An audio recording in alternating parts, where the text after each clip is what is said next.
Hi, my name is Chris and this is Battle Nonsense. First off, I want to thank Jack Frags, who was so kind to send me some of his gameplay footage from Battlegrounds so that I could finish and upload this video today. The reason why I can't show you my own gameplay is that something went terribly wrong inside of the X-Story, which corrupted all my recordings. I tried to restore them, but that sadly didn't work. So thanks again, Jack, for sending me that footage, and if you want to see more of his Battlegrounds videos, then you can find the link to his channel in the description down below. So in the last video we had a look at the netcode of H1Z1 King of the Kill, and in the comments of that video I got several requests to do the same kind of tests in Playerunknown's Battlegrounds. So last weekend I managed to get into the closed beta and do my tests. Now let's find out if Battlegrounds does better or worse than H1Z1 King of the Kill. But before we dive into the specifics of this title, we must take a look at a few networking basics, which you need to know in order to understand the results of my tests. The reason why I include this basic information in every video is that I do not want that someone who is new to those netcode analysis videos must watch another video first to understand what the analysis is about. Also, I've noticed that it doesn't really work to tell your viewers to watch another video first, which then leads to them drawing the wrong conclusions, or they simply do not understand the information which is provided in the video. Now, if you already know the networking basics from one of my previous videos, then you can use the timecode link inside the description of this video to skip that part.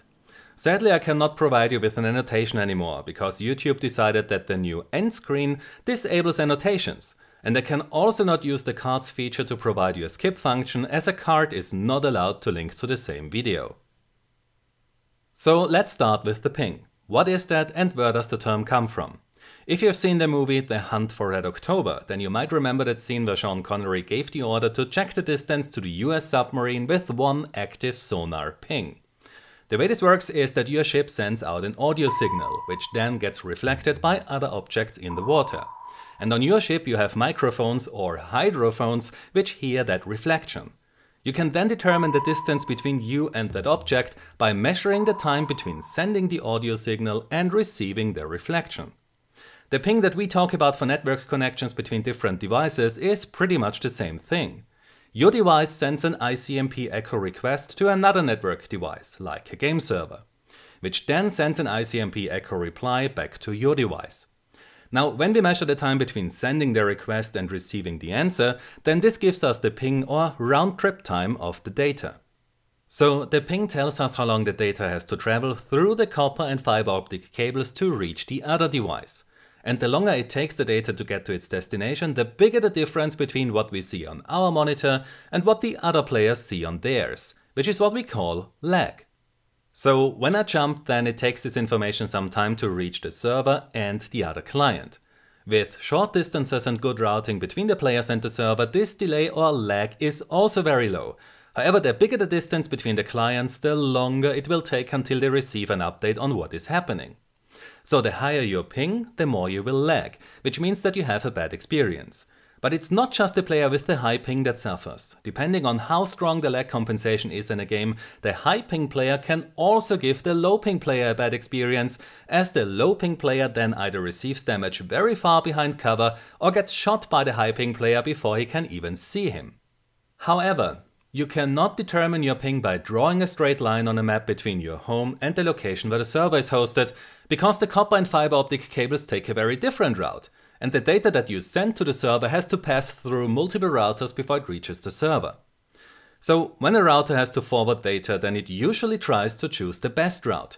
This means that when everything works as it should, then your data will take the shortest route to the game server.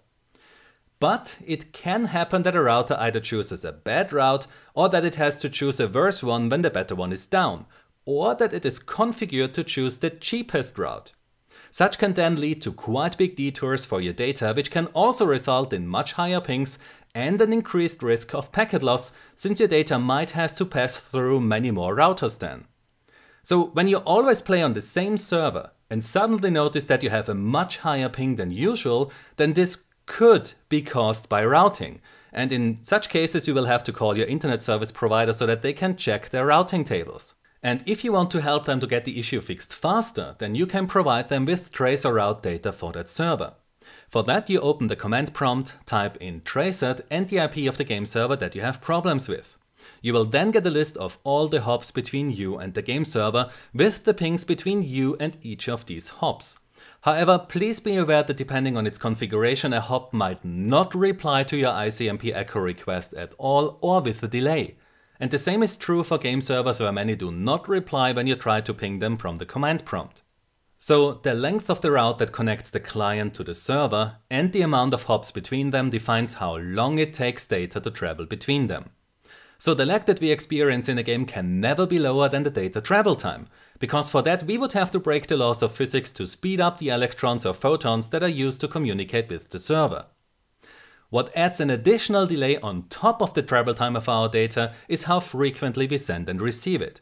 So when we send and receive 30 updates per second, then there is more time between the updates than when we send and receive 60 updates per second. So by sending and receiving more updates per second, you can decrease the additional delay that is added on top of the travel time of your data. But where is that data coming from? This is where the term tick or simulation rate comes into play, which is how many times per second the game processes and produces data.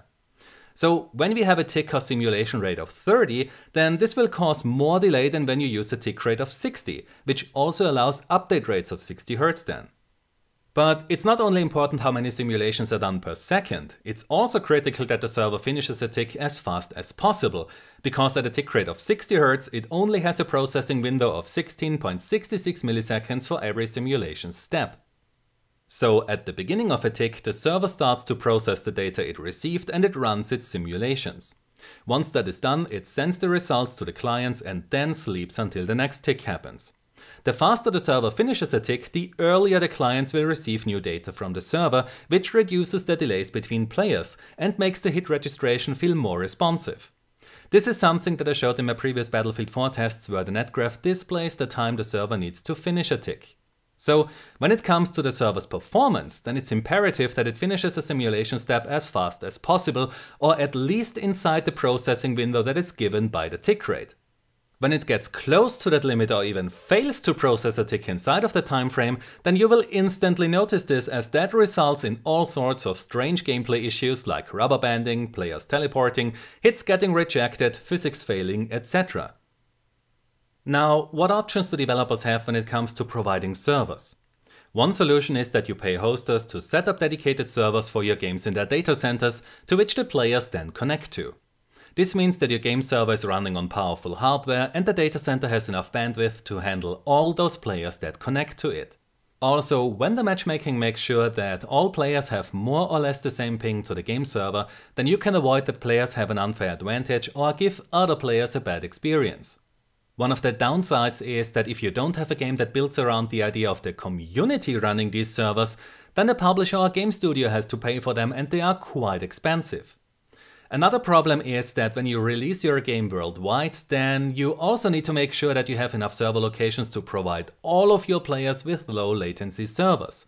If you don't do that, then you create many high ping players, and that is a problem for your entire community, not just for the players who don't have servers near them. A different approach, which many people falsely refer to as peer-to-peer, is that you simply use the PC or console of a player to host the game, which means that he becomes the server. With this solution, the game studio does not have to pay for expensive dedicated game servers, which must also be available in many different regions. This also allows players located in remote regions to play with their friends at relatively low latency.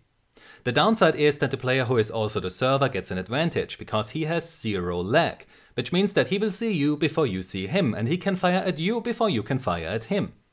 Then we also have the problem that all players connect to the host through his consumer-grade internet connection, when the worst case he could even use Wi-Fi locally. This frequently results in a lot of lag, packet loss, rubber banding, and an unreliable hit registration. But the most frustrating part of such client-hosted matches is that when your host disappears, then the game must choose another player to host the match, which means that the whole game pauses for several seconds until the host migration has finished. And if this wouldn't be enough, there is also the problem that the host can see the IP addresses of all players that connect to him, and anti-cheat is also always a big concern when you trust the client to handle the entire hit registration and simulation. Then we got the peer-to-peer network model, which you usually see in 1v1 fighting games. But a recent game that is using this model in game modes with more than 2 players is For Honor. So in this network model we do not have a dedicated server, nor is a client elected to host the match and run the simulation. However, one player is elected to be the session host, which then takes care of invites and handshakes. In For Honor, every client runs its own synchronized simulation and sends its data to every other client. This means that every client is also partially a game server. The pros of this setup are that the publisher or studio does not have to pay for expensive game servers that must be hosted in many different regions. Players in remote regions can play with their friends at relatively low pings, and this model should not suffer from the host advantage issue that client-hosted games have. However, there are quite a few videos out there which show that lag switching is still working to some degree. One downside of this network model is that the game will pause for several seconds when the session host leaves, as another client must then take over his function. That said, while this is very disruptive, it does not take as long as when the game host disappears in a client-hosted match. Another downside is that because every client runs its own simulation, the responsiveness of the hit registration will probably also vary depending on the ping of the player you engage. So when you fight a player to which you have a ping of 5 milliseconds, then the hit registration might feel better than when you engage a player to which you have a ping of 148 milliseconds. Or players who have a high ping make the hit registration less responsive in general, as the clients keep the simulation in sync. Probably the biggest downside of this model is security, as every game client knows and sees the WAN IP addresses of the other players. Besides that, there are a few other concerns that this peer-to-peer model has in common with client-hosted matches, like the impact of underpowered hardware used by the players as well as the players' consumer-grade internet connection, as all clients talk to each other to keep their simulation in sync. And anti-cheat is also always a big concern in games that do not have an authoritative game server. So, even though dedicated servers do not magically provide 100% lag-free connections, I believe that they offer the best possible experience in online multiplayer games where you have more than 2 players participate in a match. Now, it shouldn't come as a surprise that Battlegrounds uses dedicated game servers, which during the closed beta were only available in Europe and the United States. Inside the game I have not found a way to see my ping to the game server, and sadly the server does also not respond to an ICMP echo request. Now, where's the server hosted? When I run a tracert, then we can see that the developers use Amazon's cloud service AWS, and it appears that the server is located in a data center in Frankfurt, which is also what IPlocation.net shows us as server location. So this still does not tell me my exact ping to that game server. However, in other games that host servers in Frankfurt, I usually have a ping of around 18 milliseconds, and the tracer shows me a ping of 16 milliseconds to the last hop in Frankfurt, so this is what we have to work with. Now, what update rates does this game use? When we take a look at the network data captured with Wireshark, then my client neither sends nor receives data at a fixed rate. But when I look at the average of 50 updates, then my client sends about 40 updates per second to the game server and receives about 20 updates per second from the game server. So that might help us to get an idea of how much delay we have to expect, but how long or short is the delay that 2 players experience when they play on the same server? To test this, I use a high-speed camera, 2 PCs where each of them has its own fiber internet connection, and 144Hz gaming monitors on which the game runs at more than 144 FPS, with all graphic options set to the lowest value. To measure the delays between the players, I point my high-speed camera at the monitors, and then have player 2 shoot 20 times at player 1. Inside the high-speed recording, I then look for the frame where I see that player 2 started to fire, and then I count the frames until I see that the damage was received by player 1, which is indicated by either blood splatter, a damage indicator, or the update of the health indicator depending on what happens first and what is available in the game. In addition to this damage delay test, I also check the delay of the gunfire animation, as well as the movement delay. So with a ping of around 18 milliseconds to the game server hosted in Frankfurt, I measured an average damage delay of 98 milliseconds. An average gunfire delay of 104 milliseconds, and an average movement delay of 100 milliseconds. So, when we take into account that the ping of the test players was lower in Battlegrounds than in H1Z1, then the damage data is slightly more delayed in the closed beta of Battlegrounds, while the gunfire and the movement have a lot less delay than in H1Z1. Sure, H1Z1 puts a lot more players on the server than Battlegrounds. However, if the developers achieved it by sacrificing low movement delays, then you have to wonder if that's worth it. This lower movement delay helps with the issue of receiving damage behind cover. However, with a delay of 100 milliseconds at a ping of around 18 milliseconds, it is still very noticeable, especially when the shooter has a ping that is higher than 18 milliseconds. And here it does not help that the server will still register a hit even when the shooter has a ping of more than 400 milliseconds. But what causes this issue and what can be done to mitigate or to prevent it? So we know that when a player has a high ping, then his data needs a long time to travel between the client and the game server. This means that a player who has a low ping might already see himself behind cover, while the player with the high ping can still see him. The reason why the high ping player can still hit him is that the game uses lag compensation. If you now think that we just have to remove lag compensation and then everything is fine, then you are wrong, because that would make a game unplayable even at low pings of just 50 milliseconds. What we really need is that more games finally use sane limits for how much lag they compensate. Now, I do not want to suggest that the values used in Battlefield 4 are the best, but in this game the lag compensation causes that the player will get his hit confirmed by the server as long as he has a ping of less than 250 milliseconds. Once his ping is higher than that, the server will simply reject his hit in this situation, which means that the high ping player sees the impact animation and the blood splatter, but he will not get a hit marker as his shot will not deal any damage. This is what many players refer to as dusting. So why does the server reject the hit in this situation once the shooter has a ping of more than 250 milliseconds? As we all know, the time that data needs to travel between the player and the server causes that the perspective of the server differs from the perspective of the player. How much it differs depends on how long the data needs to travel between them or how high the player's ping is. So when the shooter has a ping of 250 milliseconds, then he sees our low ping player here, while the server sees him here, and the low ping player sees himself here. The server will stop to register a hit once the difference between where the server sees the target player and where the shooter sees him gets too big, which happens when the ping of the shooter increases to more than 250 milliseconds in this example, or when the target moves faster, which is why Battlefield games use two different lag compensation or frame history time values, one for infantry combat and one for vehicle combat. If you would use the infantry combat lag compensation or frame history time value for vehicle combat too, then you would get constant dusting in dogfights because chats are a lot faster than infantry players. A few of you might remember that there even was a bug in Battlefield 4 which caused that exact issue. So the test results are quite promising even though Battlegrounds is still in beta. And based on my very personal experience, I can say that despite some obvious issues like that the door will open on your monitor while it remains closed for your friend, the hit registration definitely feels better than in H1Z1 King of the Kill.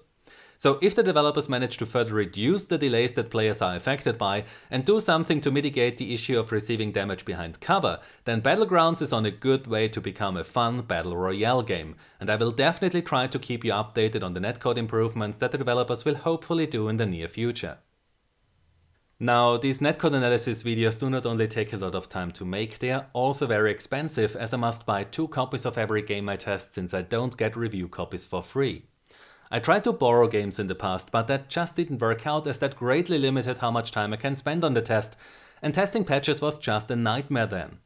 Besides that, I also need powerful hardware to, in example, achieve those high frame rates required for the tests. And for the Battlegrounds video, I actually had to upgrade my graphics card on the second PC to even get those 144 FPS at the lowest graphics settings.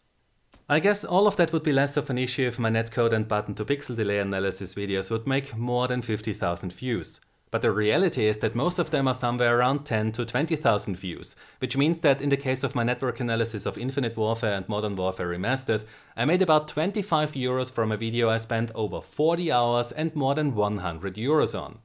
So without the support of my Patreons, Battle Nonsense would probably not exist anymore, as I could not have continued to pump much more money into this channel than I get out of it, which my wife was really not happy with during the first 2 years of my channel. So if you enjoyed this netcode analysis of Battlegrounds and if you like this kind of niche content where I take a look at the inner workings of video games and show you how these affect your experience, then please consider to help me with the costs of this channel by supporting me through Patreon. The link is in the description below. Also, if you want to know what I'm currently working on, then you can follow me on Twitter or Facebook, the links are also in the description of this video. If you enjoyed this video, then please give it a like, subscribe for more, and I hope to see you next time. Until then, have a nice day and take care. My name is Chris and this was Battle Nonsense.